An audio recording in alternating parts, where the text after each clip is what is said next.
tarde, começando mais um HQ Companhia.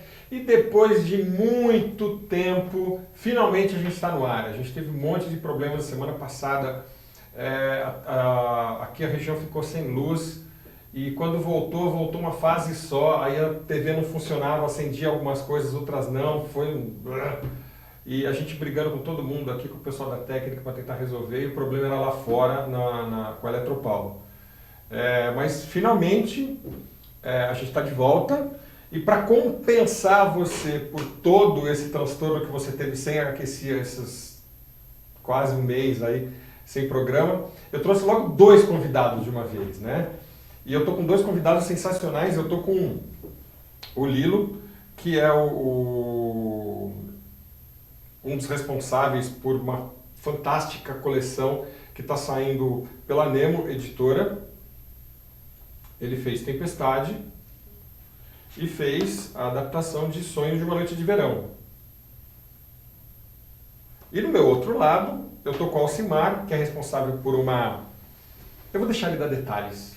É mais fácil ele explicar direitinho, porque ele tem muito mais bagagem para falar, que é uma exposição que está acontecendo agora aqui em São Paulo, para você que é de fora e puder vir, venha, porque realmente vale a pena. Está nos últimos dias, termina no comecinho de agosto, então vale a pena você correr para cá. Eu vou começar com você, Alcimar, já que o teu negócio é mais rápido, né? Vamos lá. Fala um pouquinho da exposição, como é que é, o que foi, qual a proposta da exposição, o que tem na exposição. Bom, a exposição chama HQBR 21, ela é um projeto que a gente começou lá no Sesc Belenzinho há pouco mais de um ano, a pensar isso e dar ali o contorno que ia ter. A princípio começou lá com o Núcleo da Imagem da Palavra, que é uma parte da programação cultural do Sesc Belenzinho, para pensar a linguagem dos quadrinhos. E aí convidamos o Paulo Ramos, que é um pesquisador, um jornalista especializadíssimo aí na área, e para pensar junto com a gente a curadoria da exposição. A ideia da exposição é olhar, o título diz um pouco, apesar de ser meio cifrado para os não leitores de quadrinhos, né? A ideia da exposição é olhar para essa produção nacional dos últimos 10 anos. Entender quais foram as principais linhas de criação, por onde um pouco esses artistas caminharam e quais foram as escolhas que eles seguiram. Então a exposição está dividida lá em 3 eixos, né, que são, no nosso entendimento, os 3 eixos que ganharam mais força nessa década, que é a produção de novela gráfica, né, então é o eixo de narrativas, de grandes narrativas, a produção independente, que tem aí, enfim, gente do país inteiro, e a produção de tiras para a internet. Então é o eixo de web tiras. E ao todo lá tem mais de 40 trabalhos na exposição inteira, com novela gráfica, produção independente, tiras nas TVs para as pessoas verem as tiras lá que circularam, trabalhos originais, estudos, tem todo tipo de material lá. Porque é uma coisa bem interessante, porque assim, o HQCIA vai fazer 7 anos agora em outubro. E uma coisa que eu venho batendo na tecla já tem um certo tempo, já tem pelo menos aí uns 3 anos que eu venho falando isso, que a HQ Nacional já criou uma cara, já tem a sua denominação, como a italiana tem o seu fumetti, como o japonês tem o seu mangá, como o americano tem o seu comics. A gente tem uma cara nossa HQ tem uma cara, ela já se definiu, ela já não é mais uma cópia do que se vê por aí. A gente tem muito do nosso humor, que é uma característica do brasileiro, o humor. O brasileiro faz piada com desgraça, né? Ele é especialista em fazer isso. Eu lembro da morte do Ayrton Senna, um grande ídolo brasileiro e tudo, não só por causa do esporte, mas levou o nome do país para fora e tudo. E assim que ele morreu, 10 minutos depois já tinha piadinha circulando, né? Então o brasileiro tem esse senso de humor mais mordaz, mais sacana, que é uma coisa que faz parte, e eu vejo muito isso nas produções de um tempo para cá, né? Criando uma cara, saindo dessa coisa. A gente sabe que o Brasil não tem esse perfil cultural de super-herói, então quando a gente faz super-herói, faz de sacanagem, né? Tipo o Homem Grilo do Cadu Simões. Que é sensacional. Eu caí na besteira de ler aquilo no metrô e eu vim me esborrachando de rir, né? Então, esse trabalho desses últimos 10 anos Você percebeu essa mesma coisa ou eu estou viajando? Eu acho que tem uma coisa de criar um universo brasileiro, sim, de quadrinhos. O termo história em quadrinhos, que é um termo que foi cunhado no Brasil, ele, na minha opinião, é o melhor termo para falar sobre quadrinhos. Né? Porque o comics fala de um tipo de quadrinhos, a banda desenhée fala de um tipo de quadrinhos. Todos os termos que foram aparecendo ao longo do período ali, da formação da linguagem e tal, falam mal sobre o que é, falam de uma coisa só. O História em Quadrinhos diz muito bem o que é, pegando tudo, desde a charge até a novela gráfica. Sim, tudo História em Quadrinhos. Mas a parte essa questão, eu acho que tem duas coisas que você falou. Acho que essa última década, primeiro, existe uma coisa muito intensa da produção de quadrinho brasileiro, sendo os brasileiros os autores. Sim. No sentido mais completo mesmo, de que é o momento do quadrinho autoral brasileiro. Sim. Por mais que a gente tenha tido experiências autorais o quadrinho é muito... O quadrinho no Brasil remonta à origem da linguagem, do século XIX. Exatamente. Então, a gente sempre teve experiências muito intensas, muito interessantes, mas eu acho que existia uma coisa fundamental que era a construção de mercado, de como é que esse negócio estava estruturado. E hoje essa coisa já é diferente. Então, antes de pensar nesse momento do quadrinho brasileiro, comparando com o quadrinho europeu ou estadunidense, de falar assim, então, antes fazíamos, na década de 70 tinha lá uma coisa que era muito, a princípio, rebocada do que estava vindo dos Estados Unidos, então os caras estavam fazendo lá o terror aqui, mas era quase o mesmo terror que estava sendo lá. Sim. Eu prefiro, ao invés de fazer essa comparação direta, ir para um outro caminho. Comparar esse quadrinho brasileiro hoje com o quadrinho brasileiro de antes. E aí eu acho que a gente começa a sacar o que é esse quadrinho brasileiro. Assim, de entender isso que você falou mesmo. Quando vai para o super-herói, vai para avacalhar. Ou vai para falar de uma realidade, que, se não pela chave do humor, mas que tem muito mais a ver com problemas que são naturalmente nossos. Assim. Fico pensando... O Diomedes, que é que está na exposição, inclusive, a trilogia do acidente do Mutarelli, é um thriller policial, é um thriller de ação, que não tem muito a ver com o nosso universo, mesmo na literatura, por exemplo, não é muito o nosso tipo de história. Mas não dá quando você lê o Diomedes, você fala, pô, isso aqui é muito nosso. Sim. Porque você saca que é aquele detetive meio... Né, é o policial que faz aquele bico e tal... É um outro... E eu acho que essa é uma peculiaridade, assim. Para além... E tem o humor do Mutarelli ali, que é aquele humor ácido do Mutarelli, que é exatamente. Genial. Que algumas pessoas têm dificuldade de perceber que Exato, é humor. Exatamente. Eu acho genial. Mas olhando para esse panorama geral, eu tenho a impressão um pouco isso, assim. Que a gente avança na linguagem mesmo, de falar assim, estamos começando a escrever um capítulo importante na história dos quadrinhos mundiais, e esse capítulo é brasileiro. É a primeira vez na história do quadrinho latino-americano que o protagonismo é brasileiro, não é argentino. Exato. A nossa produção hoje é muito mais intensa, muito mais sofisticada, inclusive, do que a produção argentina de hoje. Então, eu acho que essa é uma... Para além de falar das obviedades dos grandes expoentes do quadrinho brasileiro, eu acho que a produção geral é muito boa. E isso está lá na exposição de alguma forma. Assim. Você falou do humor só para não perder a coisa, né? Quando se fala de humor, principalmente para o não leitor de quadrinhos, você está falando um pouco de tira também. Né? E aí é legal você ver que a produção nacional de tira não é só humor.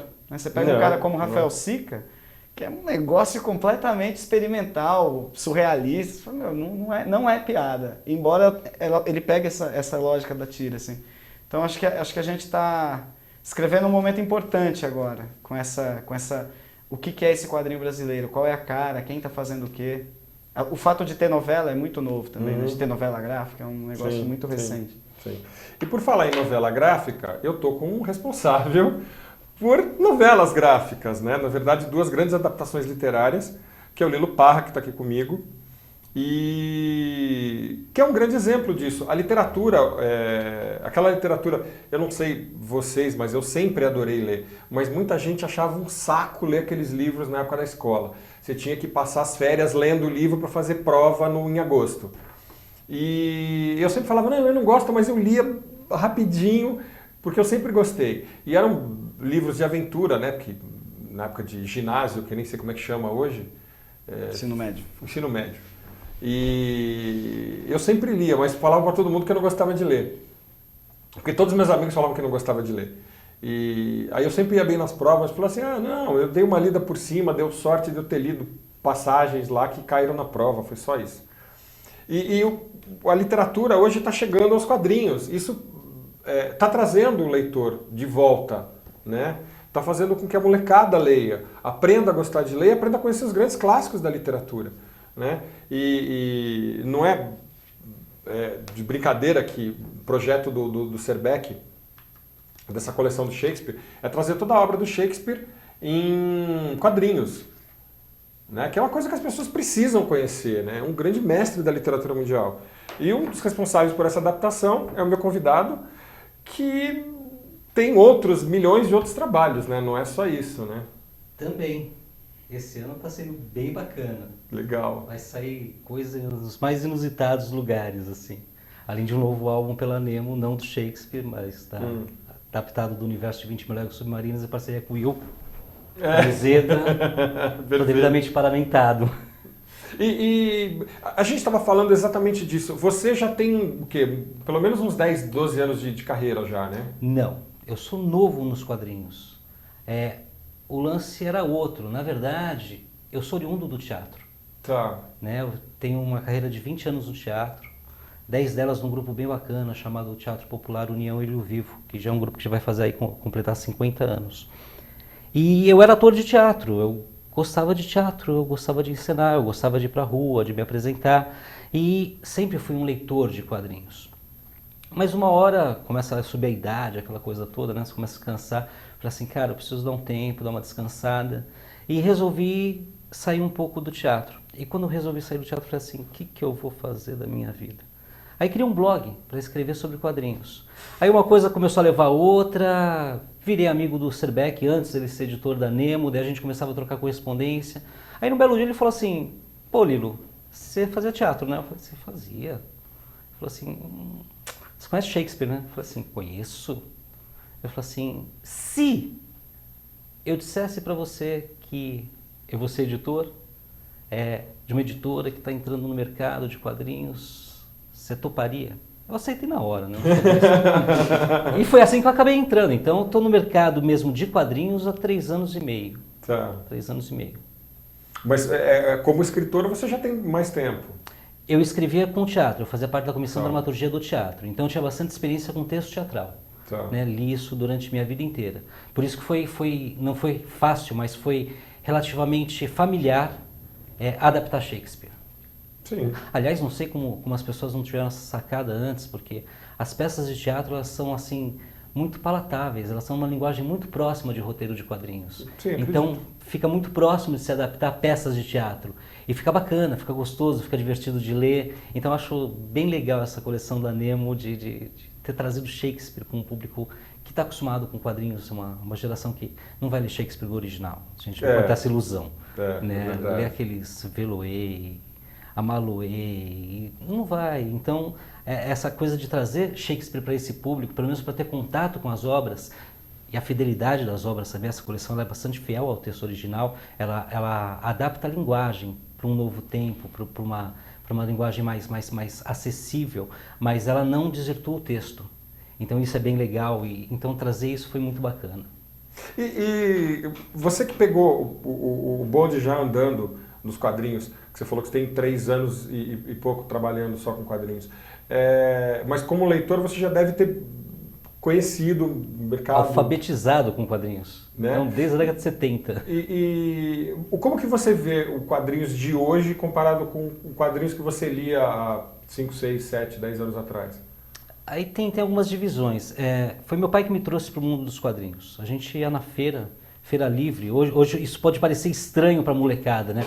Mas naquele tempo as feiras livres tinham barracas de quadrinhos. Sim, eu lembro disso. Eu comprei muito quadrinhos. Muito, era muito barato. Que era um jeito que a minha mãe fazia de eu ficar quieto. Sim, eu desconfio que meu pai também, mas enfim. E ele me levava às bancas e me comprava de tudo. Disney, Mônica. E nessas eu comecei a ler Calafrio. Né? Calafrio que tinha gênios do quadrinho nacional, né? Tinha o Colonese, tinha o Colin, não só Calafrio, Espectro também, que trazia muitas histórias do Shima. E eu comecei a ter contato com essas histórias. Então, hoje, quando eu comparo o que eu lia quando criança e o que eu leio hoje, o que eu vejo os meus amigos produzindo hoje, cara, eu fico muito feliz, muito. A produção nacional está muito consistente. E como vocês comentaram agora há pouco, ela já está com cara nossa, né? Exatamente. Ela já está com uma cara legitimamente brasileira. Isso é muito bacana. O mesmo eu não posso dizer dos comics, que eu também tive aquela fase de super-heróis, né? Eu acho que todo mundo teve. Então hoje, quando eu leio quadrinhos de super-heróis, eu fico meio assim, eu falo assim, tá muito chato, são sagas intermináveis, você tem que ler 46 volumes, 52 agora, não, 50. Tem que ler 52 volumes para entender a história. Não, para. Eu gosto de uma coisa mais simples, quadrinho como era antigamente, o gibi, né? Que as pessoas liam aquele prazer, que saía com um sorriso no rosto, que gostava de ler, que te transportava daquele mundo real para um mundo mágico. Sim, né? sim. Então, essa coisa de transporte é muito bacana. E eu acho que os quadrinhos hoje estão trazendo isso, os quadrinhos nacionais, nos mais variados sentidos. Você tem quadrinho para criança, você tem quadrinho infanto-juvenil, você tem quadrinho para adulto, você tem quadrinho bom, quadrinho de qualidade, uma coisa assim, comparável aos mercados europeus, por exemplo. Você pega uma edição europeia e pega uma edição nacional hoje, compara as duas e fala assim, coisa sensacional. Exatamente. Tá pau a pau. Exatamente. Entendeu? Então exatamente. Isso é muito bom. Eu estou vendo um respeito muito grande das editoras, né, com o leitor hoje. Principalmente essas editoras que estão trazendo um material mais para livraria. Então, ele é capa dura, um papel muito melhor, impressão muito melhor, um trabalho de cor, né, fantástico. Então, as editoras estão respeitando muito. E eu quero deixar uma pergunta com você, Elcimar, com relação ao mercado. Pelo que eu vi, você, até por causa dessa exposição, você acabou virando um estudioso do mercado de quadrinhos, né? Na verdade, essa exposição foi... Quando a gente começou a pensar, ela tinha um quê de... Para além da vontade do Sesc de entrar na pesquisa da linguagem, ela tem uma coisa de um projeto pessoal, porque eu sou quadrinista. Então eu já conhecia essa turma do quadrinho independente, eu fiquei parado uns 3 anos, mas lendo avidamente quadrinhos. Tá. E conheci uma turma já. Eu acho que tem uma coisa aí, eu já tinha um pouco essa pesquisa por conta do interesse na linguagem, e aí por conta da exposição, né, de sentar com o Paulo e com a Juliana, que é a colega lá do Sesc que estava fazendo a curadoria, né, que fazia esse núcleo de curadoria, e das coisas que a gente não conhecia, ir atrás, então vamos descobrir, vamos saber quem que é esse cara. Teve coisa que entrou na exposição que foi lançado aos 47 do segundo tempo, assim, porque a gente estava fechando o eixo da exposição e aí me sai um álbum como Desistência do Azul. E aí você fala, bicho, é um erro, um negócio daquele tamanho, com aquela envergadura, não está lá, presente entre as 15 grandes narrativas da última década. Então a gente fez essa pesquisa muito intensa, assim. Só retomar esse ponto que você falou do mercado e tal, tem uma coisa legal que o Lilo estava comentando, desse quadrinho de você ler e falar, velho, isso aqui, cara, isso é muito legal. Né? Terminar a história lá, e essa história das banquinhas que tinham na feira, cara. Pô, cansei de trocar revista em banquinha de feira, ia lá na feira... 2 por 1. 2 por 1. Eu lembro que eu peguei a Wolverine número 1 numa dessa lá, dei, sei lá, umas 2 lá do Batman, eu nem gosto do Wolverine, mas eu achava que aquela revista merecia alguma atenção. E eu acho que essa coisa da banca, onde a maioria dessa geração que hoje está fazendo quadrinhos foi criada, durante muito tempo ela, de alguma forma, segurou a produção nacional por esperar que a produção fosse também uma produção de banca. E eu acho que hoje começa a parecer que não é isso, que essa produção é uma produção que vai para outro lugar. Ela não vai para a banca de jornal. Ela vai, até acho que um pouco, mesmo a produção independente, ela não está destinada à banca de jornal. Ela vai para essas comic shops, ela está indo para um outro lugar. Então eu ainda não sei do ponto de vista do mercado para onde esse negócio vai, mas eu tenho dúvida de se ele vai para a banca, com exceção de algumas poucas, por exemplo, as experiências da Turma da Mônica, as experiências que são mais, que têm uma venda muito maior, que vão para a banca e que circulam muito bem. Eu não sei o quanto certas novelas, por exemplo, podem ir para a banca. Então eu acho que essa coisa do quadrinho ter virado um pouco um item de livraria, se por um lado diminuiu o público, que isso é um fato, né? Chiclete com banana vendia 150 mil exemplares na banca de jornal. Não é um exemplo recente, década de 80, não é um negócio, né, da era de ouro. Você fala, não, um negócio agora, aqui, 20 anos atrás. Se por um lado Chiclete com banana vendia 150 mil exemplares em banca, hoje uma revista com a mesma qualidade da Chiclete não vai vender isso na banca. Então essa migração para a livraria eu acho que acabou dando um pouco uma mudada na forma do quadrinho. E eu acho que tem um pouco a ver com como o quadrinho vai passar a ser feito. Eu acho. A gente está jogando tarô, é meio isso.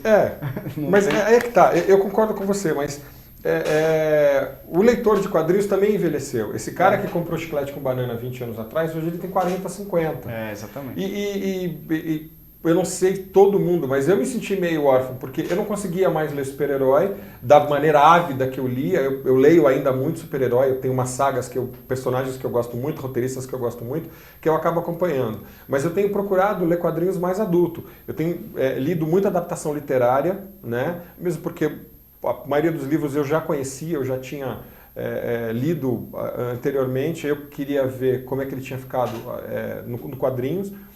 E eu estou vendo que esse leitor que está voltando, porque hoje nós temos 24, 25 ou 26 editoras, eu não tenho certeza do número, que publicam quadrinhos. Há 14, 15 anos atrás nós tínhamos duas. Era Globo e Abril. Né?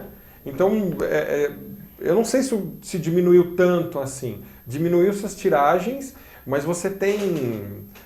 hoje, se você for numa banca de jornal boa, que recebe praticamente de tudo, você não sai de lá com menos de 100 revistas.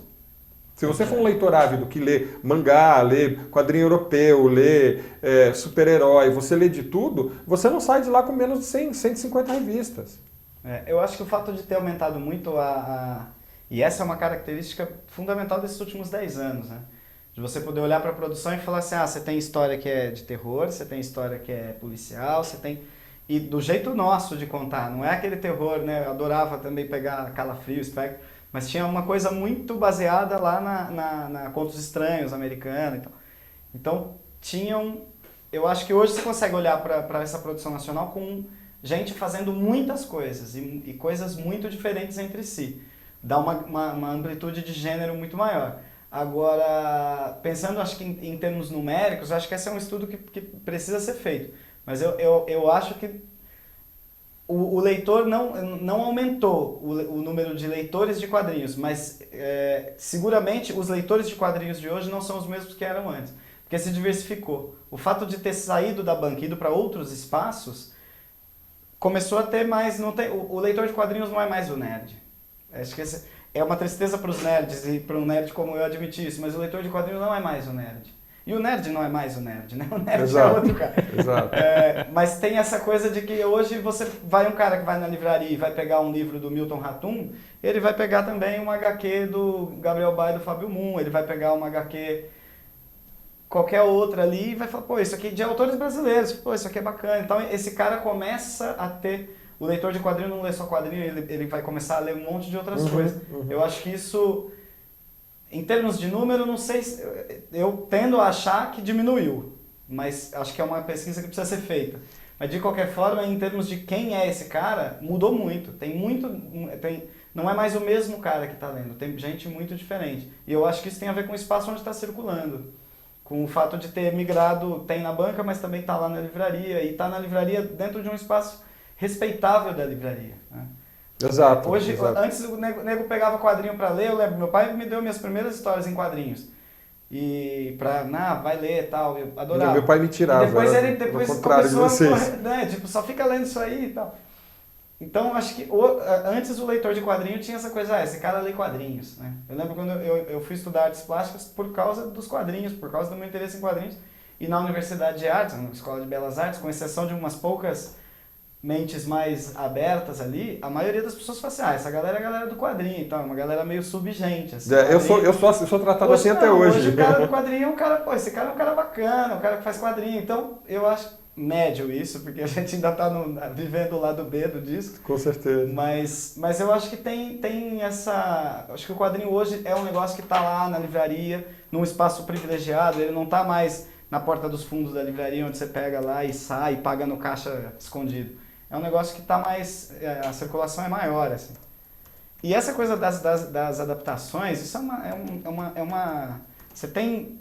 E no Brasil eu não sei qual que é... Eu tenho as minhas teorias sobre como o mercado vai reagir e se comportar com relação a isso, mas tem um negócio que é de cada vez mais as adaptações estão deixando de ser adaptações para ser a relação do autor com aquele trabalho que ele está adaptando.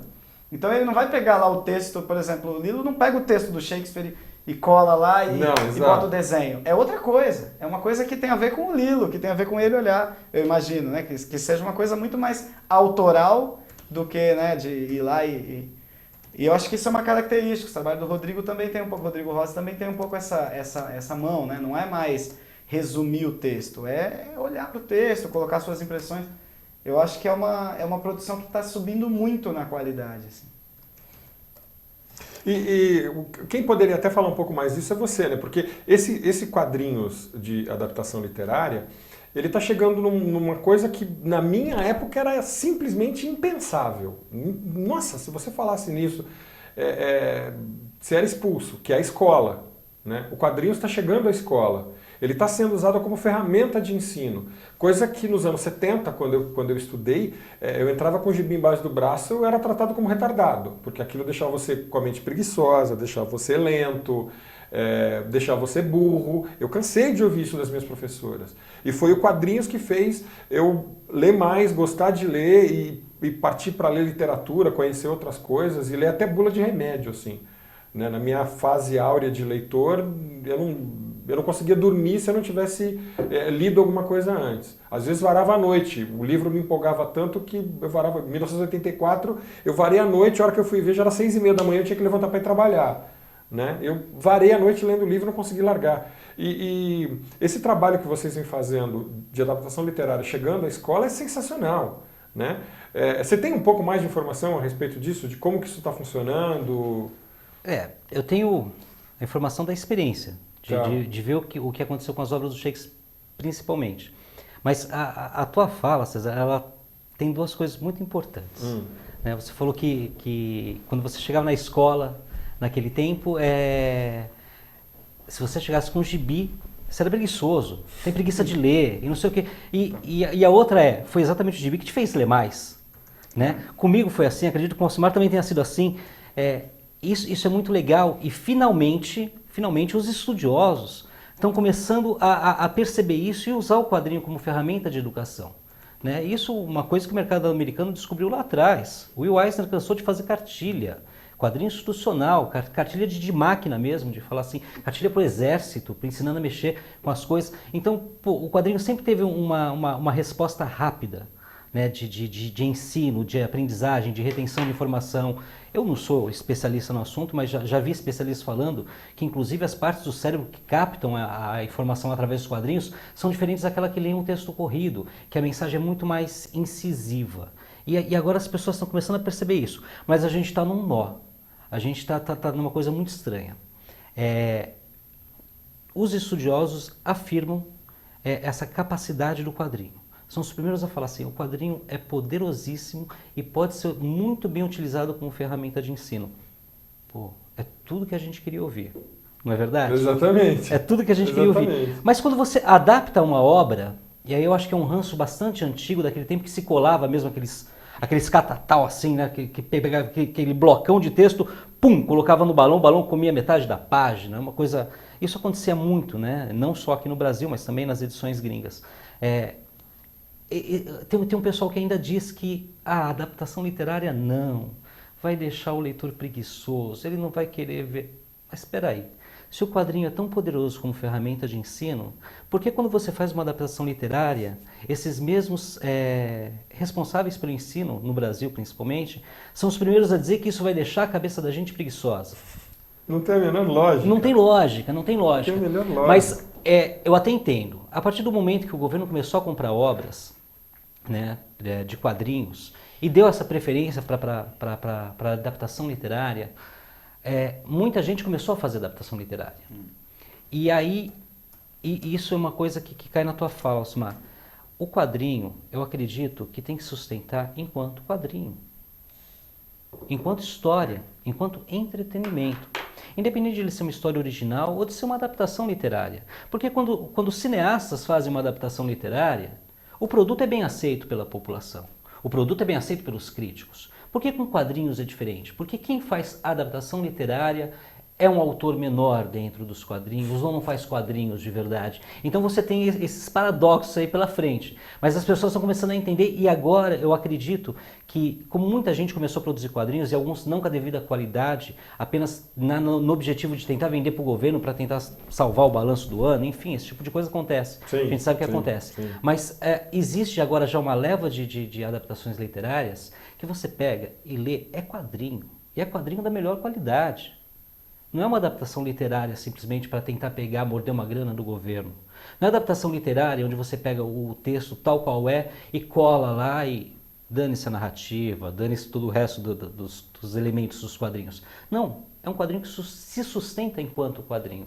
Eu acho que é isso que tem que ser. Eu acho que é isso que é legal. Agora eu vou fazer a pergunta pessoal. Como que você trabalhou para fazer essas adaptações? Você veio do teatro, então com certeza você já deve ter encenado Shakespeare algumas vezes, não deve ter sido... Infelizmente não, mas continua. Sério. E como é que você trabalhou essa adaptação? Como conhecedor de quadrinhos, como escritor, como é que você conseguiu trabalhar isso para trazer uma coisa sem desvalorizar a obra, que é uma coisa super importante, né? Descaracterizar a obra, e ao mesmo tempo deixar uma coisa palatável, como você falou. Shakespeare no original, com aquela coisa de português de segunda pessoa, pelo amor de Deus, ninguém merece, né, meu?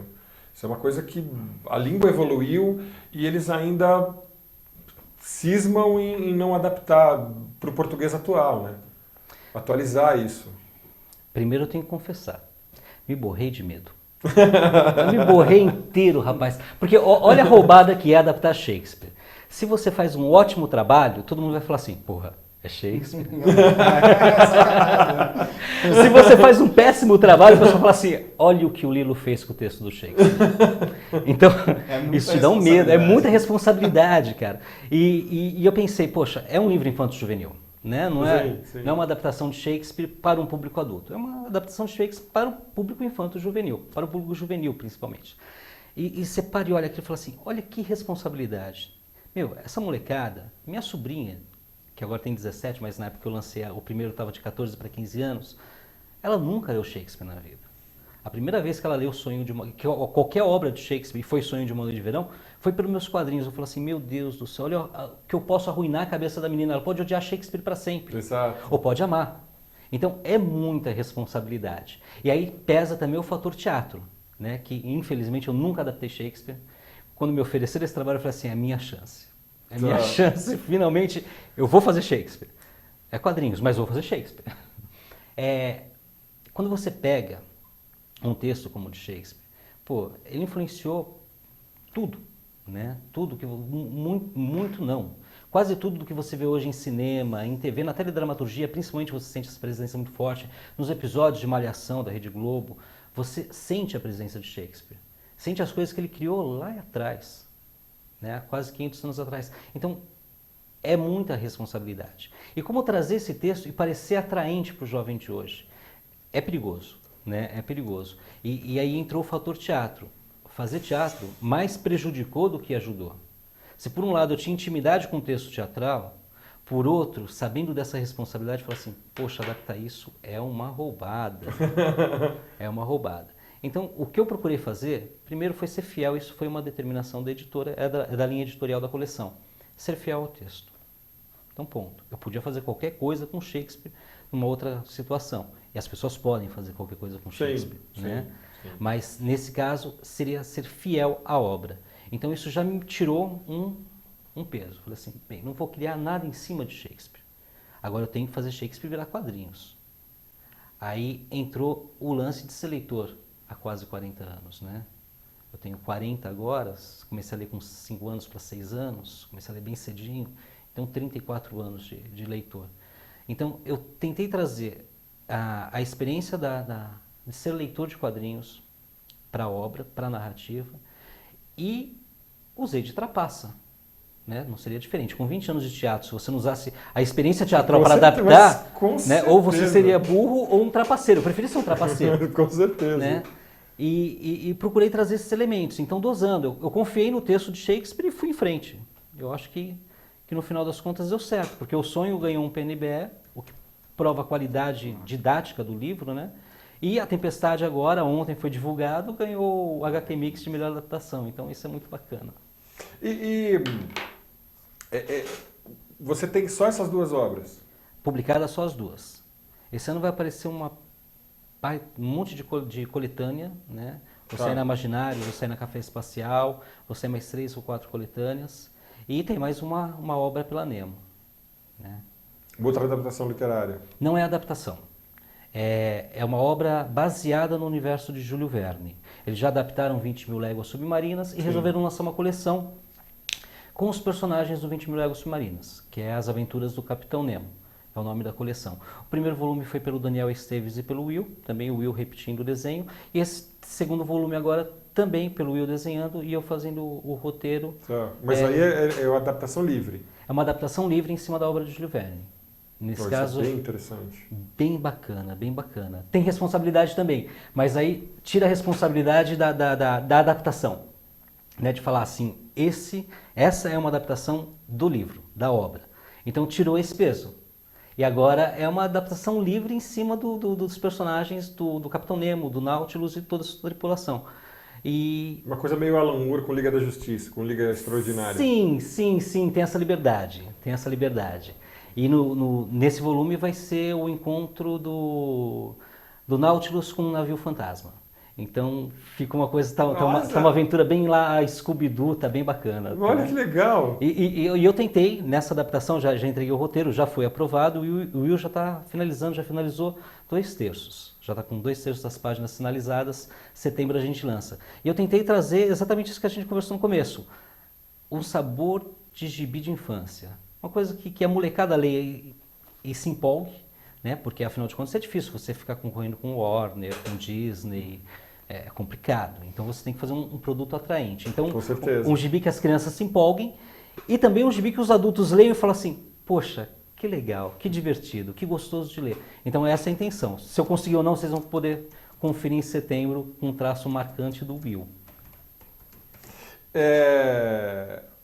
Eu quero que você me dê um pouco mais de detalhes, horário da exposição, ela vai rodar, ela vai ficar presa num Sesc só, ela vai ser itinerante, não? Vai para outras cidades, não vai? Então, a princípio, ela foi desenhada para ficar no Sesc Belenzinho. Assim, existe a possibilidade dela circular, já tem algumas pessoas que estão interessadas, porque é uma exposição bem marcante, mas a princípio ela vai ficar só lá no Belenzinho, vai até o dia 11 de agosto. Ela está aberta de terça a domingo, de terça a sábado, das 10 da manhã às 9 da noite e no domingo, das 10 da manhã às 7 da noite. E todas as exposições no Sesc Belenzinho são gratuitas, então é só chegar lá. Essa exposição ainda tem um detalhe interessante, porque a gente, para além de mostrar lá um pouco do processo desse universo da criação de quadrinhos, quando você está falando de quadrinhos, você está falando de uma narrativa, você está falando de um negócio que acontece no tempo e no espaço e que vai chegar em algum lugar. Então mostrar lá 4 páginas de um autor, para quem gosta de quadrinhos, é legal, porque você olha e fala assim, ele faz assim, ele faz assado, a cor entrou depois. Você fala um pouco do processo, mas pensando no que é legal dos quadrinhos, que é pegar lá e sentar e ler, não diz muito. Então, como o importante nos quadrinhos é a narrativa, é a história que está sendo contada, dentro da exposição também tem lá o espaço para o cara sentar e ler a história, pegar lá a história inteira, os álbuns estão todos lá, o cara pega, senta, tem uma área de leitura, ele senta lá e lê a história inteira. Tem alguns horários que é possível agendar visitas educativas, é só chegar, os educadores estão lá, conversam, eles conduzem a turma pelo espaço. Se quiser fazer também visita guiada com turma grande, a gente recebeu muita escola, por exemplo. Uhum. O Lido tocou num assunto que é interessante, assim, muitas obras de quadrinho estão sendo adquiridas pelo PNBE, né, que é o Programa Nacional das Bibliotecas. Então, quando você vai com essa informação do quadrinho, hoje já não mais visto da forma como ele era visto antes, né, eu lembro no colégio eu enfiava uma revista de quadrinhos dentro do livro e ficava lendo. Pô, o cara tá estudando pra caramba ali. E eu tava lá lendo Batman, né? Mas hoje você não precisa fazer isso, você pode ler na boa, senta lá e lê tranquilo. Porque na biblioteca tem muita coisa boa. Então, o fato do quadrinho ser bem recebido nas escolas, né, de ter superado essa linha do preconceito que existia, faz com que as escolas se interessem muito pela exposição também. E tem uma outra coisa legal da exposição, que é, você fala assim, exposição de quadrinhos. As pessoas vão na exposição achando que vão chegar lá, vão ver o Super-Homem, vão ver o Batman, vão ver a Turma da Mônica. E elas chegam lá e não veem nenhum desses três. E eu não tenho nada contra os três, gosto dos três, Sim. mas a gente está falando de outra coisa. E aí na hora que o cara chega lá, ele entende que o universo dos quadrinhos é um negócio muito grande. Tem desde da Turma da Mônica até, sei lá, uma coisa como o Trilogia do Acidente, do Diomedes, do Mutarelli. Ou, sei lá, você pega... Quadrinho erótico, e por aí vai. Do Lelis, né? Que o Lelis, inclusive, que é um dos autores brasileiros que vai estar na Feira de Frankfurt, que é uma feira literária das mais importantes do mundo, está indo lá representar os quadrinhos brasileiros. E aí você fala, cara...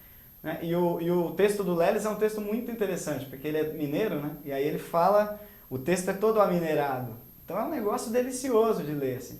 E esse é um material que circula nas escolas. Então a turma vai para lá, vai um pouco com essa ideia, quadrinho, o que é quadrinho, Super-Homem, e chega lá, não tem o Super-Homem, mas tem um negócio que é muito estimulante. Então acho que é um pouco por aí que a coisa vai andando, sabe? A exposição acho que cumpre dois papéis. O primeiro é fazer um pouco justiça ao nosso momento histórico. Olhar e falar assim, existe uma produção que é decisiva nesses últimos 10 anos, né? Que muda a história do quadrinho brasileiro. Esses últimos 10 anos foram decisivos, né? Você tem uma quantidade de autores trabalhando que nunca teve antes. Exatamente. Você tem editoras, como você falou, 29, 30 editoras, e antes a gente tinha 3. Então... é um negócio muito especial e produções dos mais diversos tipos. Se antes você tinha lá uma coisa de humor e a produção infantil que era prioritariamente, né, a produção mais forte era o humor infantil, era o que estava circulando mais, hoje você tem tudo. Então, esses 10 anos merecem uma atenção especial e é isso que a exposição, de alguma forma, coloca na pauta. De olhar para esses caras, olhar para um Rafael Coutinho, para o Rafael Sica, olhar para esses autores que, para essa geração que está mais acostumada com Maurício de Souza, Angeli, Laerte e tal, e aí, a partir desses caras, entrar nesse outro universo. Exatamente. Como que vocês enxergam o futuro dos quadrinhos? Todo mundo está falando que o papel tende a assumir, né? Eu, como colecionador, acho que não, que o papel não some. Do mesmo jeito que tentaram matar o vinil e o vinil voltou, né? Não, o vinil, um CD é muito melhor, o CD é menorzinho, cabe mais e não sei o que, ocupa menos espaço, tem melhor qualidade e o vinil voltou e tem uma leva de produção bem interessante de vinil aí para os colecionadores. Eu até acredito que o quadrinhos vai acabar virando realmente digital, você vai ver um monte de gente aí com iPad e coisas semelhantes, metrô, ônibus na rua lendo. Mas eu acho que ainda o charme do papel não acaba. Ou vocês acham que isso acaba? Você acha que o futuro realmente é tudo digital? Essa é uma pergunta bem capciosa. Eu falo bem pouquinho, você fala. Porque você tem uma coisa grande aí para falar, tem uma coisa importante. Eu faço quadrinhos. Eu não faço nada das coisas que eu faço no computador. Eu faço tudo na mão. Eu tenho mesa digitalizadora, tenho todos os recursos para fazer no computador. Conheço um monte de gente que faz, um monte de amigo que faz e que faz muito bem. O Will, por exemplo, faz digital e faz muito bem. Eu não faço. Para mim tem uma coisa que é da tinta, do papel, do cheiro do nanquim. E eu compro um nanquim que é fedido, a beça, assim, que é um nanquim chinês baratíssimo. Então, para mim aquelas coisas, esse universo tem a ver com a produção. E tudo que eu vi de quadrinho digital... funcionaria muito bem impresso. Até hoje eu não vi nada no digital que não funcionaria no impresso. Com exceção, e aí eu acho que é um parênteses bem grande, das tiras. Essa coisa do meio digital ocasionou uma verdadeira revolução na forma de circulação das tiras. Se na produção de quadrinho, para além das tiras, ela estimulou um pouco a divulgação, as pessoas começam a conhecer e tal, ele não conseguiu substituir o impresso. Mas no caso das tiras, o fato da internet, principalmente com esse negócio de rede social, botar esse negócio muito rápido para circular, os cadernos de cultura te dão 5 tiras por dia. A internet te dá 500. Exatamente. E você lê as 500 e acha as 500 geniais. E tipo, vai pulando, vai pulando. Eu acho que tem duas faces nessa história aí. Particularmente, eu não abro mão do que é impresso, do quadrinho impresso. Eu só leio no digital hoje, por exemplo, o quadrinho de super-herói, e que eu leio muito pouco. Se eu vou ler um quadrinho de super-herói, eu leio no digital. Porque agora você tem lá, com esses aplicativos, você tem a DC Comics, o catálogo dela inteiro, você tem a Marvel, o catálogo inteiro, você vai lá, baixa, acabou. Paga lá $5, $10, pra você pegar a saga inteira, lê rapidamente e acabou. Não é esse quadrinho mais comercial, não é o quadrinho que eu vou pôr na estante. E aí não é nem arrogância, é que é uma coisa de falar assim, você não cabe, não tem onde pôr. Eu quero pôr uma coisa que eu vou parar, que eu vou olhar, que eu vou ficar prestando atenção na sofisticação da impressão do cara. Então, aqui eu acho que tem algumas coisas que o impresso, que o digital nunca vão superar. Ele nunca vai chegar nesse ponto da materialidade, a ideia de que o códice, o formato códice vai morrer, o livro vai morrer porque o digital está aí, é um absurdo. A virada de página, que é um negócio importantíssimo para o quadrinho, para a linguagem do quadrinho, por mais que o digital, entre aspas, simule isso, ela não é. O tempo que eu levo para sair de uma página par para ir para uma página ímpar, que é o tempo maior do quadrinho, não dá para fazer isso no digital. Mesmo que você passa de uma página para outra, lá não dá para virar a página e falar, putz. O simulador de barulho, né? Virar a página. Porque aí começa a entrar em umas coisas que o cara quer inventar, é um simulacro do simulacro. Exatamente. É a tela imitando o papel, a virada de página imitando o barulho, aí daqui a pouco vão pôr uns ventiladorzinhos que quando você vira a página joga um ventinho. Aí o negócio começa a ficar muito bizonho. E você, Lilo, o que você acha do futuro dos quadrinhos? Você que é como autor, né? Eu acho que tem coisas que são irreversíveis, né? Os meios de produção, essa digitalização dos meios de produção se tornou algo irreversível, né? Primeiro porque barateou, né? Primeiro porque a divulgação se tornou muito rápida, como o Alcimar estava falando, a coisa está muito rápida, né? Aí ele deu o exemplo das tiras, mas a gente transporta isso também para as outras coisas. Você não sabia o que existia de produção lá em Recife, por exemplo. Hoje você sabe muito rápido. Né? Você passava anos sem conhecer autores de outros estados, outros países. Hoje não. Hoje o mais novo lançamento do roteirista mais badalado, da editora norte-americana mais badalada, você está lendo 15 minutos depois. Exatamente. Então, você tem uma relação aí muito rápida de informação e nos meios de produção, hoje é possível se fazer quadrinhos. Antigamente você lançava o independente porque era a sua única opção de publicar. Hoje não. Hoje você tem outros meios, você tem o barateamento dos meios de produção, graças à informática. Então eu acho que esse caminho é irreversível. Sim. Né? Esse caminho é irreversível e ainda bem que ele veio. Né? Ainda bem que ele veio. Já o impresso e o digital, eu sou da velha guarda, não adianta.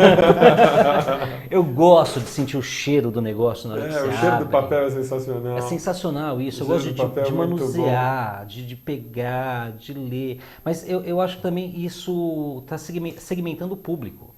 Né? Essa ligeira ascensão, aqui no Brasil ainda não, mas nos Estados Unidos parece que essa relação já é bem mais igualitária entre o impresso e o digital. Mas eu acho que isso também está segmentando o público. Porque como eu disse, você tem acesso muito rápido à informação. Então hoje você escolhe o que você vai comprar, que é o que você estava dizendo. Você escolhe o que você vai comprar. Você já tem uma gama inteira de informações e pode ler o preview, né, o book trailer, e ver e falar assim, pô, isso aí não é da minha cara, não vou curtir. Fazer o seguinte, eu vou baixar um scan legal aqui, vou dar uma lidinha. Se eu gostar, eu compro. Isso está acontecendo muito. Muito. Se eu gostar, eu compro. E o cara compra. E o cara vai lá e compra. Você comentou da música, o CD substituiu o vinil. Mas o vinil não foi embora, ele voltou. E ainda assim você tinha uma mídia física. Os álbuns disponibilizados via internet hoje, sem essa mídia física, eles têm o seu público. Mas a mídia física continua tendo o seu público. Eu acho que essa velha batalha fica o livro impresso, vai ficar o livro digital, eu acho que vai ficar os dois. Eu acho que vai ficar os dois, o impresso vai continuar tendo a saída e vai continuar tendo uma saída boa. Eu só acho que ela será mais segmentada. Né? Eu acho que vai ser mais dirigida ao público. Em vez de você ter tiragens de 150 mil exemplares, você vai ter tiragens de 5 mil direcionadas àquele público. Por outro lado, essa tiragem provavelmente não vai encalhar, né? Vai se esgotar porque ela já está direcionada àquele público, porque hoje você tem mecanismos de saber se aquilo vai vender, se aquilo não vai vender, enfim. Então eu acho que não acaba não. Eu espero que não acabe, porque eu sou do tipo ainda que gosta de pegar o negócio na mão, folhear, ler, virar a página, que é uma delícia. E tem um detalhe importante, você falou dessa coisa do digital e do impresso, né? Principalmente para esse quadrinho de circulação mais rápido, que é a Panini, que me desculpe, mas eu prefiro comprar o digital na loja da DC, que eu compro só a história que eu vou ler, assim, vou comprar só o Action Comics, acabou, e o Batman e Super-Homem, e pronto, do que comprar a revista Mix com todas as revistas do Super-Homem, com 7 histórias diferentes, e eu vou acompanhar 2. Então tem uma coisa de separar melhor. E tem uma outra informação que aqui no Brasil acho que a gente ainda não sente isso, porque a produção nacional ainda está nesse formato do livro, né? Tem muito poucas coisas no digital, e a maioria do que está no digital está para ser digital mesmo, né? O Beijo Adolescente do Rafa Coutinho, ele lança primeiro lá no digital, você lê inteiro, aí ele lança o álbum, e o álbum vende, esgota, e é isso. Então, eu acho que ainda está nos dois caminhos, mas o digital ainda não é o pago, vou pagar para baixar, né? Como já está nessas editoras americanas. Mas a informação importante é que o autor ganha mais nos Estados Unidos, ganha mais com a venda do digital do que com a venda do impresso. Porque a venda do digital, a porcentagem é muito maior para o autor do que a venda do que está na banca. Então, para os autores, é negócio investir no digital. Eles preferem que a venda aumente. A DC Comics com os 952 já está pau a pau. A venda no digital e a venda no impresso são iguais. A Marvel ainda não igualou, a Marvel vende mais em banca. Mas a DC, como ela lança o digital uma semana antes, o negócio já está lá, você baixa e ela está vendendo tanto no digital quanto no impresso. E a tendência, a expectativa deles é que o digital venda mais. Mas eu acho assim, uma coisa que eu discuti isso aqui no programa há um tempo atrás. Eu tenho um receio muito grande com relação a estar na rua, no metrô e puxar o tablet assim, porque eu tenho quase certeza que eu não saio do metrô com ele. Entendeu? A gente vive num país ainda onde as coisas custam muito caro. Lá fora um tablet fudidaço custa 500, 600 dólares. Né? Um tabletzinho Ruela aqui custa 800, 900 pau. Um tablet bom, 2 pau ou mais. Né? Então, se você quiser um legal que faz um monte de coisa, que não seja só um Kino para você ler, e Kino você pode ler livro, né? Quadrinhos não dá para ler no Kino. Não tem como ler quadrinho, porque naquele preto e branco, não tem jeito. Você tem que ter um tablet mesmo. Eu tenho medo, sinceramente eu tenho medo de andar. Eu vejo, hoje eu estava vindo no metrô aqui, o cara com um iPad maior que tinha, assim, entrando na internet, falei, pô, cara, neguinho te encosta aí, um abraço. Né? Adeus o teu negócio de 2 pau. Né? Eu ainda tenho receio. Eu acho que o princípio educacional ainda está baixo, por isso que você ainda tem esse tipo de violência, né? As pessoas não ganham o que merecem e isso fica muito fora, e é objeto de desejo de todo mundo, isso está muito fora. Eu acho que é uma coisa que segura muita gente. Eu não teria um tablet hoje de forma nenhuma. Para ficar em casa, eu vejo no computador. Eu não sei, porque enfim, acho que é uma questão bem mais complicada, né? É o que você falou, não é um negócio... quando vira esse objeto do fetiche, vira esse objeto do desejo, você vira um negócio que é isso. As pessoas... esses objetos existem para não serem distribuídos. Essa é que é a Exatamente. Eles não existem para serem produzidos em série, para serem democratizados. Eles existem para garantir o privilégio de certa elite. Elite, exatamente. Assim, eu tenho isso aqui, eu posso ter isso aqui, e vou circular com isso aqui da forma que eu bem entender. Agora, eu acho que tem uma coisa também de que ele simula muito bem esse processo da leitura. O computador não.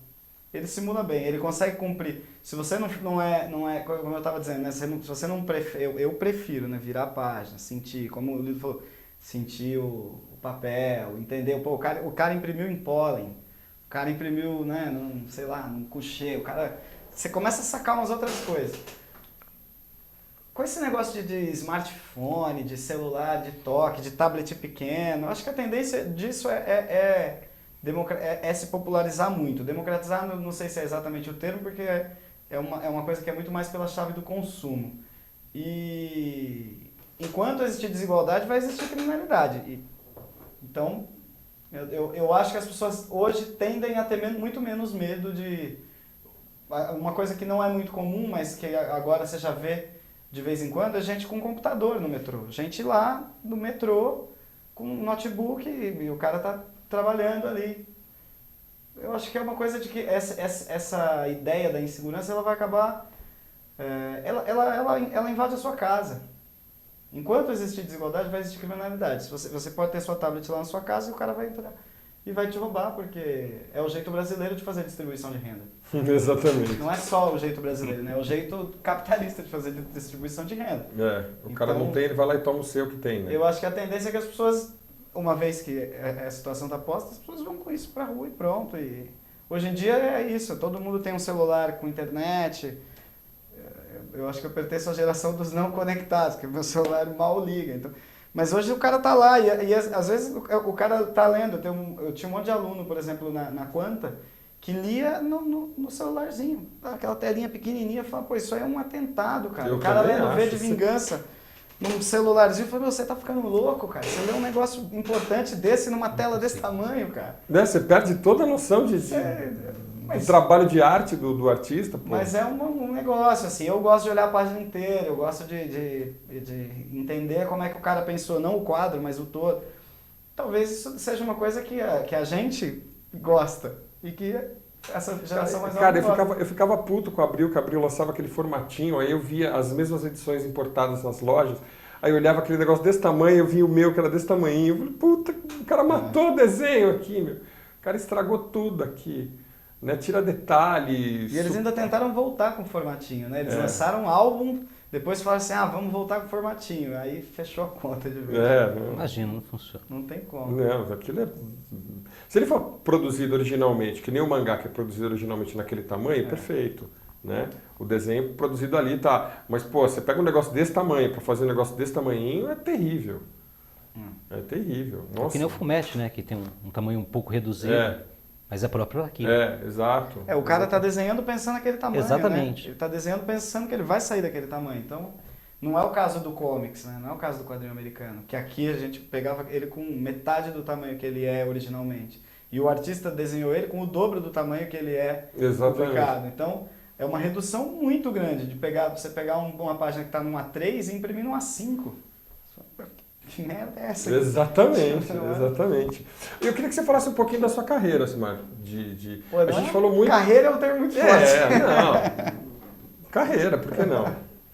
Não, eu produzi uma revista da Turma dos Independentes aqui de São Paulo, que durou de 2005 a 2010, que chamava O Contínuo. Era uma revista, a gente se juntou, amigos da universidade, que tinham o mesmo interesse de quadrinhos, começamos... O nome veio, inclusive, por causa desse episódio que eu contei na universidade, que o quadrinista é meio subgente, a turma dos quadrinhos e tal.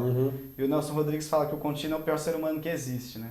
Eu não gosto tanto do Nelson Rodrigues, mas gosto muito da imagem do Contínuo na obra do Nelson Rodrigues.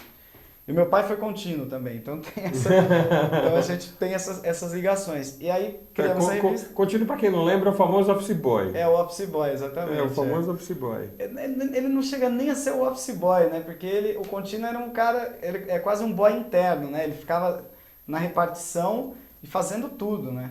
Então é por isso que ele é o pior ser humano que existe. Ele não é... Porque o boy fala assim, leva esse documento daqui e ali. O Contínuo não, o Contínuo leva o documento... engraxa o sapato, pega café... Troca grampo de grampeador. Exatamente, faz tudo, exatamente. Mas a gente fez essa revista durante algum tempo, fizemos algumas exposições com o Contínuo. Eu participei de todas as edições, desenhei uma história que era uma homenagem ao Cazuza, que foi uma exposição no Sesc Ipiranga, antes de... Nem sonhava em pertencer ao quadro do Sesc, quando aconteceu a exposição. E fiquei parado 3 anos, fazendo ilustração, mas nada de quadrinhos. E no ano passado eu retomei um pouco a atividade, bastante por estímulo de alguns amigos, que não pode ficar parado, tem que voltar, não sei o quê. E comecei fiz um curso com o Mutarelli durante um tempo, que foi um negócio assim, a gente ficou bem amigo, e ele botava uma pilha, falou, não, tem que produzir, você tem que produzir, não sei o quê. E aí eu retomei, agora estou fazendo um álbum que deve sair em novembro. Deve sair, vai sair em novembro. Vai sair em novembro. Vai sair em novembro, vai ser lançado na FIC. Estou fazendo independente. Independente? Vou fazer independente, vou botar na rua e vamos ver o que acontece. Pô, será um prazer tê-lo aqui quando você tiver com o teu álbum na mão. A gente vai lançar na FIC. É uma galera, na verdade, cada um está fazendo a sua revista, né? É uma galera, a gente está se juntando, chama Bimbo Groove. É uma piada interna. E tem gente do Rio Grande do Sul, tem gente de São Paulo, tem gente de Minas, tem gente do Rio. É uma galera. Que todo mundo vai lançar ao mesmo tempo na FIC esses álbuns muitos aí. Ah, legal, legal. E você já falou que você já está com coisas engatilhadas aí saindo, né? Maior parte pro FIC. Todo mundo já está pensando no FIC, né?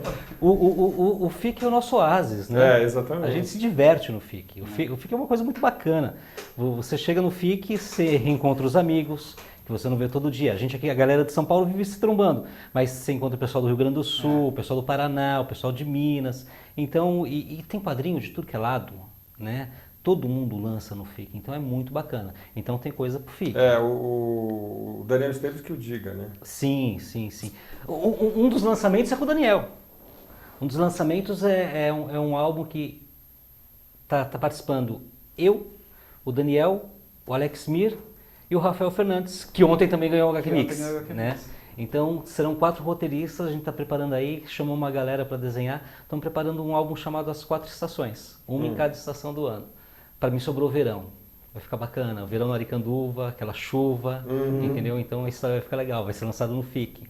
Vai ter também a participação da Café Espacial, vai ter na Imaginários uma história de lobisomem.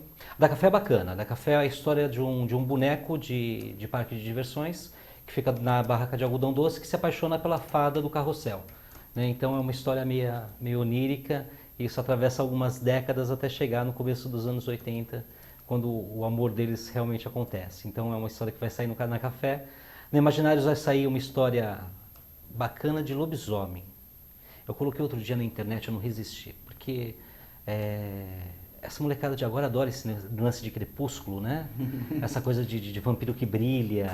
Prepúcio. Prepúcio. De lobisomem sem camisa. O cara, qualquer pretexto dele, ele tira a camisa, né? Ele tira a camisa e fica bonito, aquele peitão. Eu falo assim, puta que eu pariu, eu não nasci com esse físico, cara. Eu sempre fui um nerd, porra. Eu não me dei bem nessas coisas. Quando o Rafael me convidou, que o Rafael tá editando Rafael também está em todas, né? Pelo amor de Deus, o cara é intrometido. Ele está editando a Imaginários, né? Ele falou assim, Lilo, você não quer... Rafael Fernandes. Além de editar, a Med está fazendo... Não, ele é roteirista, ele é escritor, ele tem uma... Eu pensei que o Salimena participou da primeira Imaginários. Ah, sim, participou. Participou. Não, o Rafael Fernandes, eu acho que devia ter algum tipo de lei contra esse tipo de gente. Eu sempre achei isso. Mas o Will também, cara. O Will também, cara. O Will é outro que tá em... Nossa, eu nunca vi. O Will tá em tudo. Tá em tudo, cara. O que é isso? Daí quando o Rafael me convidou, ele falou assim, Lilo, eu quero uma história. Pode ser terror, ficção científica, no clima da Imaginários. Daí me explicou o projeto, a Imaginários 1 ainda não tinha saído. E esse vai sair ou no segundo ou no terceiro volume, não sei ao certo, tá? Ainda está nessa parte de montagem editorial dos volumes. Aí ele falou assim, eu quero uma história. Cara, eu fiquei um final de semana inteiro pensando, falei assim, o que eu escrevo para Imaginários? Até que bateu a ideia, eu falei assim, porra, eu vou escrever uma história de lobisomem, cara. Eu sempre quis escrever uma história de lobisomem. O cara tá me dando a oportunidade de escrever uma história de lobisomem. E daí eu postei outro dia no Facebook, o Juliano, né, o Juliano Oliveira, que está fazendo a arte, acabou já fez, já entregou a história balonada e tudo. Eu falei assim, poxa, eu quero fazer uma história de lobisomem. O Juliano vai desenhar. Pô, vai ficar legal. E daí postei no Facebook outro dia, falando que minha história é de lobisomem. É lobisomem.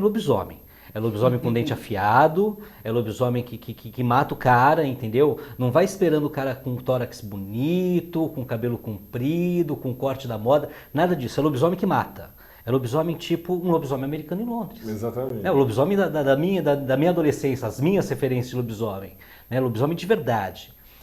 E essa vai ser no Imaginários. E aí também tem umas participações. Tem outra história com o Will, num volume do Máquina Zero, que o pessoal do Quadro a Quadro, né, do site Quadro a Quadro, vai lançar. Chamou uma galera bacana, chamou também alguns gringos, a gente vai anunciar em breve, tá bem legal a edição. Estou fazendo uma história com o Will sobre um coelho maconheiro, né? O coelho da Alice do País das Maravilhas, que é preso com... Mas ele tem uma jeitão Não de tem, fumar cara, um. não tem. Eu acho que ele tem. Come cogumelo, fuma um, ele tem uma... Aí ele é preso com meio quilo de grama escocesa, porque é grama escocesa que dá barato nele. Então. Aí ele é preso com meio quilo de grama escocesa. Ficou legal. O Will captou bem, a história ficou...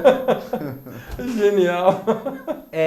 E se passa no universo do Demetrius Dante, que é o personagem do Will, né? O detetive do Will. Eu inseri a história na história a Cassandra Dante, que é a irmã policial do Will, e é ela que vai interrogar o tal do coelho maconheiro. Então, ficou uma coisa bacana também, ficou Genial. divertido. Tá vendo que eu te falei do humor brasileiro, cara? Não tem jeito. Mas não é, não tem que encarar as coisas dessa forma, pô, eu acho. Mas eu acho que isso é muito nosso, cara. Isso é muito nosso. Mas é isso que dá a nossa identidade, Exatamente. né? É isso que dá esse lance brasileiro de fazer quadrinhos. Pô, a hora que a gente sacou isso e parou de tentar imitar os caras, né? Seja lá quem for os caras, uma hora eram os americanos, outra hora os europeus. A gente teve muito isso também de querer fazer o quadrinho europeu, né? Todo mundo querer se moer. Coisa cabeça, né? Então, a hora que a gente parou com isso, começou a procurar o que é nosso, o jeito nosso de fazer, eu acho que fica muito mais divertido, cara. Eu acho que essa história, por exemplo, ficou uma coisa bacana de ler. Com várias referências, né? Não necessariamente autobiográficas, ou talvez, mas ficou um negócio legal, ficou divertido. Um que sofre muito com essa história de parecer igual é o Daniel Esteves, né? Porque ele escreveu...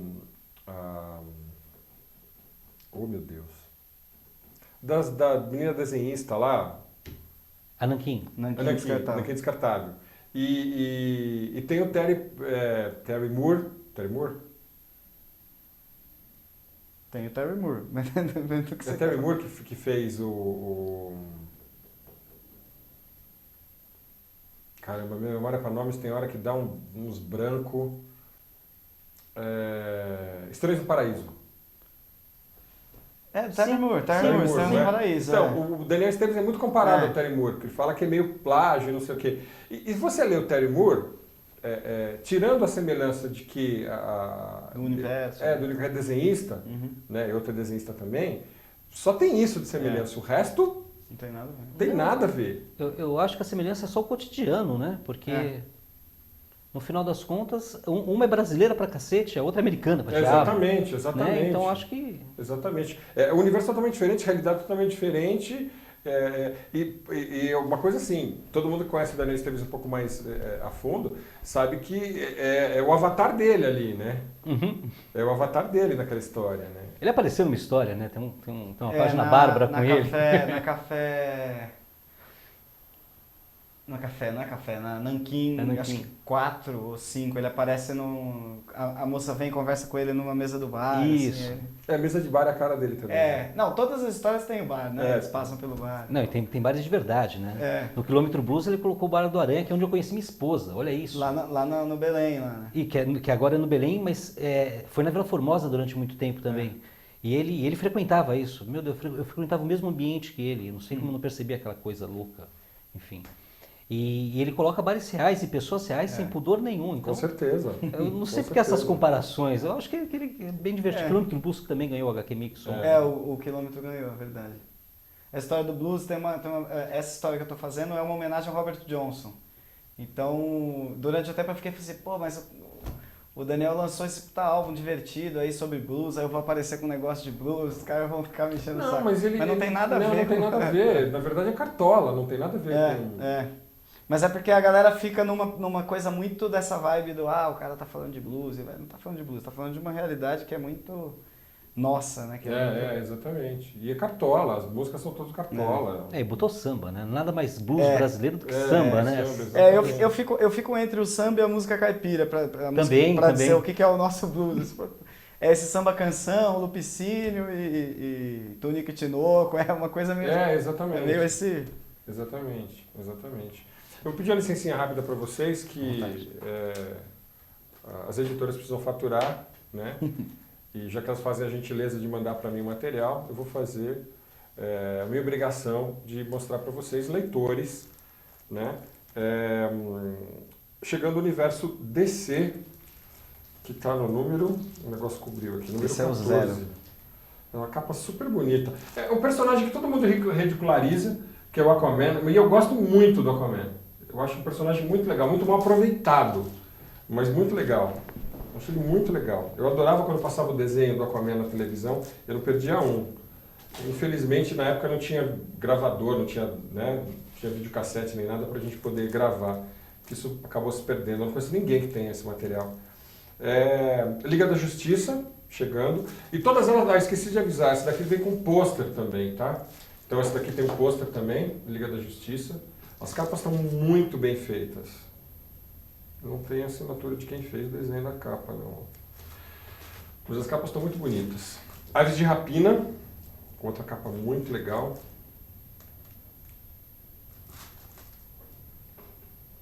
Bem legal essa capa da Aves de Rapina. Isso aqui, por último.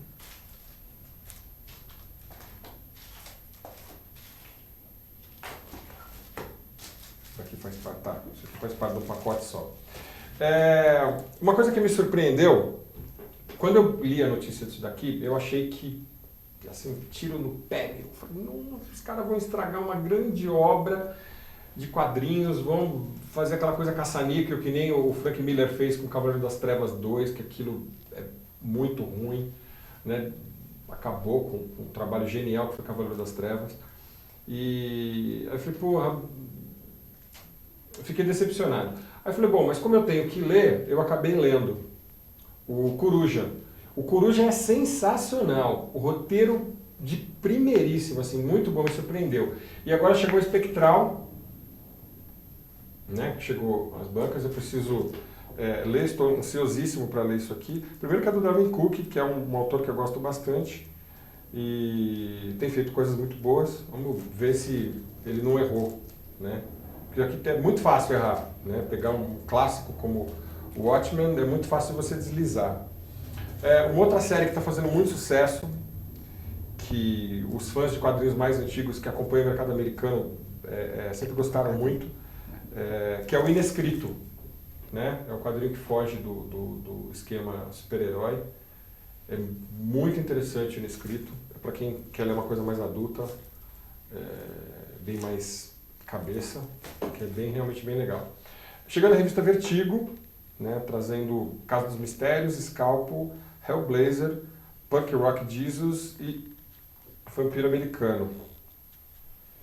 Com Rafael Albuquerque, o grande Rafael Albuquerque, como desenhista. Sem Balas, que toda vez que eu vejo Sem Balas eu falo, gente, isso daqui dá um roteiro genial de cinema. Um negócio muito legal. E eu acho que esse aqui é o último. Será que é o último? É o último. É o último, né? É o último da série. É o último, número 15. 15, né? É isso mesmo, 15.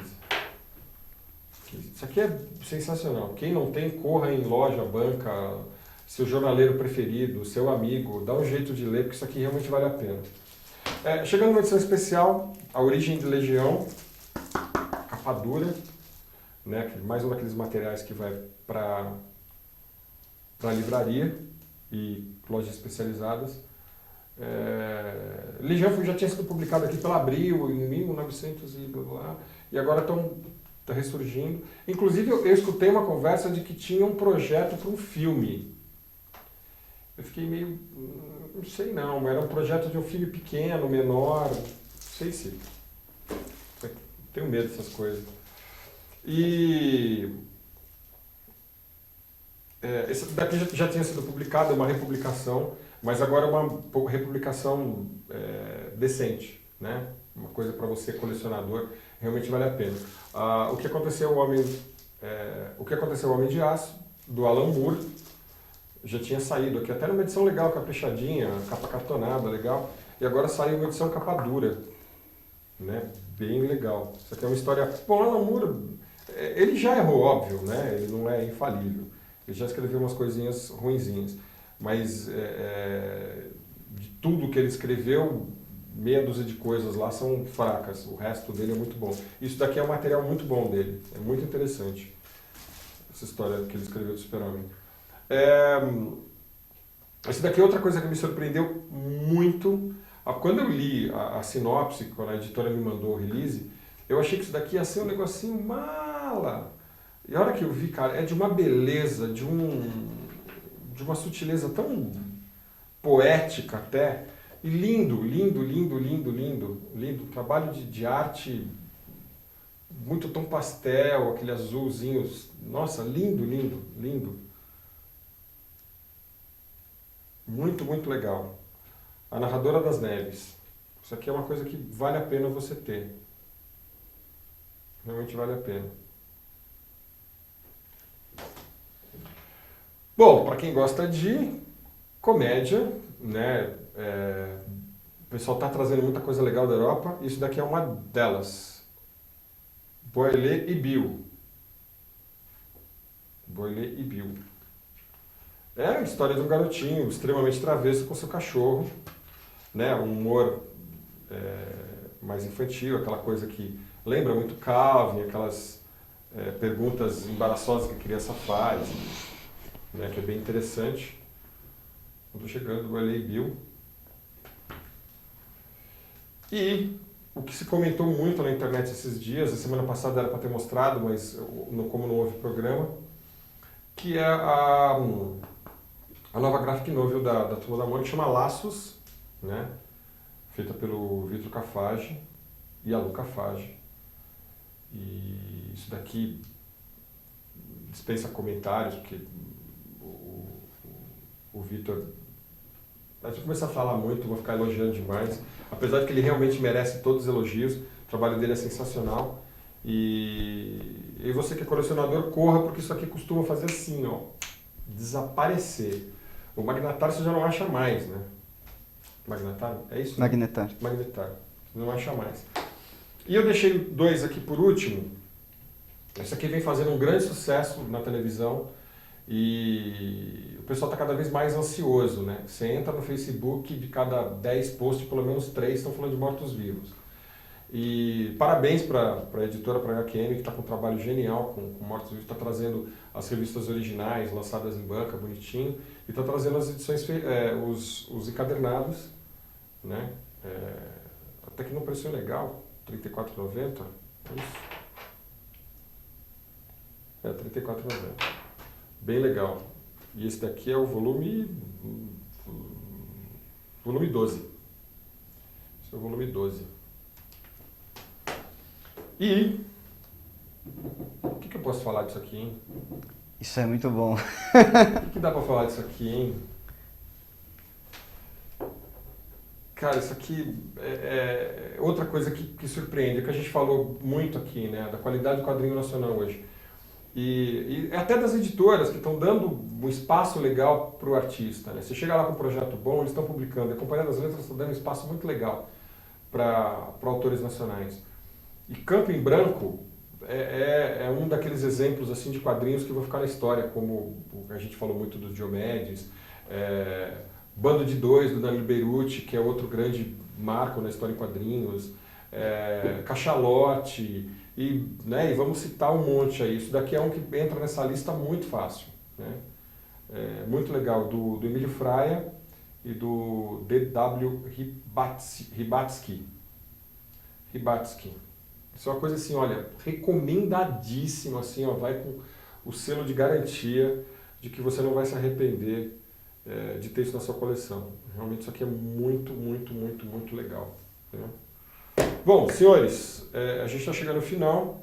Eu quero agradecer demais a presença de vocês e queria que você convidasse para as pessoas assistirem no Sesc Belenzinho, visitarem a exposição, né, de segunda a sábado, segunda a sexta... De terça a domingo. Perdão, segunda o Sesc não funciona. Né?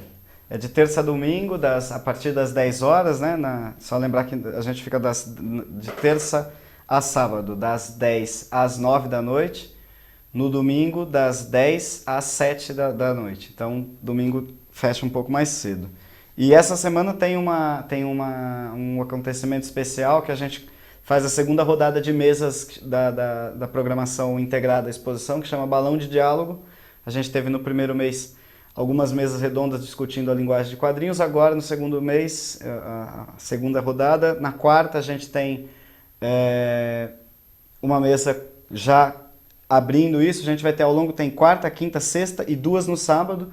Nessas mesas a gente vai ter Fábio Moon, Gabriel Bá, Lourenço Mutarelli, Liniers, Adão Iturrusgaray, Rafael Sica, Marcelo Frussi. O Adão vai vir da Argentina para cá? Para cá, é uma invasão argentina no Brasil. A gente vai ter o Lautaro, que é o editor da Fiero. A gente vai ter uma turma, vai estar de quarta até sábado, todo dia, a partir das 9 horas lá no Belenzinho. A partir das 9, não, desculpa, a partir das 19 lá no Belenzinho. Gente, começam as mesas. Imperdível. Todas são gratuitas lá na exposição. Só chegar, sentar e aproveitar. Blog, site, e-mail, o que você puder passar. No site do Sesc é sescsp.org.br. Lá tem a programação inteira, tudo relacionado à exposição, todos os horários certinhos das mesas, quem são os convidados de cada mesa, porque às vezes tem algum cara que tem mais interesse e vai no dia dele. Tá, é só entrar lá no site, procurar Unidades, Belenzinho, e vai achar lá a programação inteira. Perfeito. Bom, site, Facebook, considerações finais, convite para... Facebook, Lilo Parra HQ, né? Tá lá no Face. Pode ir, eu sou promíscuo pra cacete, eu sou qualquer um, entendeu? Não tem preconceito em relação à raça, credo, cor. É só pedir que eu tô clicando sim pelo celular, no meio do ônibus, enfim. E é isso, esse ano vai ser bem bacana. Em setembro a gente se vê, né? Porque vai ter o lançamento do Capitão Nemo, o navio fantasma. E vamos fazer quadrinho, né? Vamos fazer vamos fazer. Isso é que move tudo, né? Então, bacana. Bom, setembro você já está convidado, você com o Will. O Will. Perfeito. Eu estou devendo para o Will, né? Ele me cobrou quando ele me passou o seu contato. Ele falou, você não me convidou mais, porque ele era figura assídua aqui do programa, né? E tem um carinho enorme, tem um respeito e uma admiração pelo trabalho dele, grande, ele sabe disso, né? E, Will, você estiver assistindo a gente ou depois de assistir mais tarde, você está convidado para setembro vir aqui com o Lilo para falar desse trabalho novo de vocês.